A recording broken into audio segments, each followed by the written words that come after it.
कागल नगर परिषदेच्या प्रारूप मतदार यादीमध्ये घोळ असल्याचा आरोप करण्यात आलेला आहे। या मतदार यादीतनं 342 मतदार गायब आहेत असा आरोप समरजित सिंह घाटगे यांनी केलेला आहे। तर या मतदार यादीत तब्बल 822 दुबार नावं असल्याचा दावा देखील समरजित सिंह घाटगे यांनी केला आहे।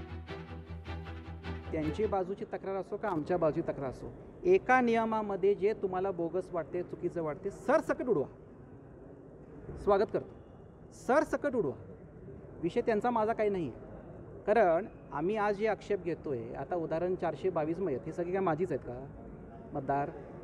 कोणाची पण असू शकतात ना। जर त्यांनी जे शेवटी आता हे बघा, बरं झालं हा मुद्दा मांडला, त्यांनी पण जी तक्रार केली आहे याचा अर्थ ते कोणावर तक्रार करायला लागले? कारभाराबद्दल। आमचे विरोधक पण जाऊन तक्रार करतात काही नावांबद्दल, कोणाच्या कारभारावर आलं आक्षेप आला परत? BLO आणि CO। सो त्यामध्ये आम्ही एकमत आहोत ना। तर ते पण तेच म्हणायला लागलेत की BLOनी असे आणि बोगस मतदान वाढ कशी केली। लोकशाही मराठी ऐका, पहा, जागरूक रहा।